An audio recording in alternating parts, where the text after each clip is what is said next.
Apocalipse capítulo 2, Apocalipse capítulo 3, diz assim: ao vencedor dar-lhe-ei o direito de comer da árvore da vida, ao vencedor dar-lhe-ei o direito de sentar à minha direita, ao vencedor darei o direito de comer do maná. Presta atenção, ao vencedor.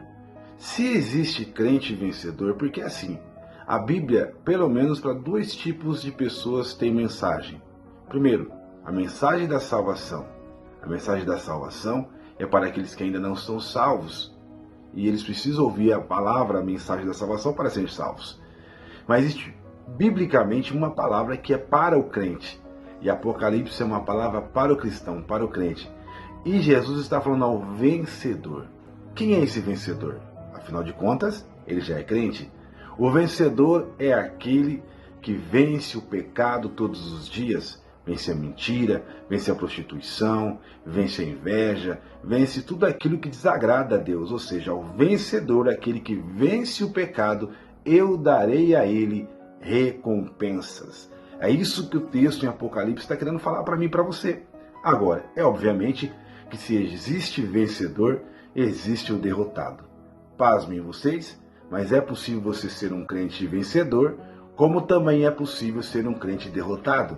É verdade que os teólogos muitas vezes discordam disso e muitas vezes têm uma interpretação totalmente diferente, mas não tem como a gente partir para outra direção, para outro tipo de interpretação, já que a mensagem é para o crente. Ao vencedor te dará recompensa, ao derrotado não terá recompensa. É essa mensagem que Cristo está falando no livro do Apocalipse.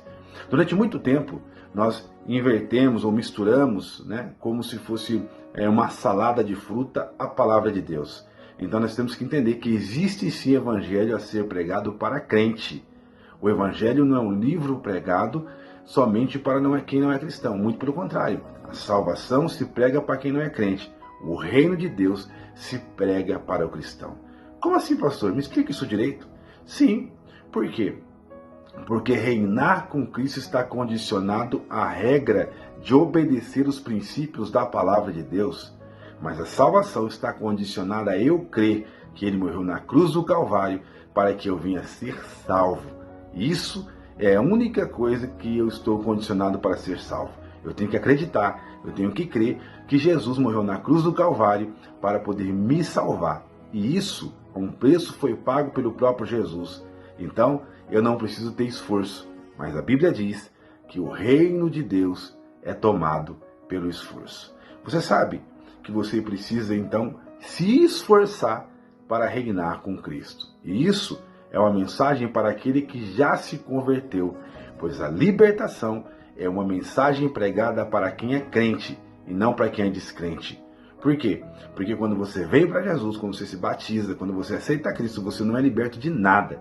Mas quando você batiza, depois do seu batismo, aí sim, começa um processo de libertação, porque Jesus tem compromisso de libertar os seus filhos. Deus tem compromisso de libertar os seus filhos. Aqueles que assumiram um compromisso diante dele, está começando uma vida com Deus, ele precisa ser liberto. Por quê? Pela palavra de Deus. A palavra de Deus converte a sua alma. A palavra de Deus converte a sua alma. A palavra de Deus converte a sua alma.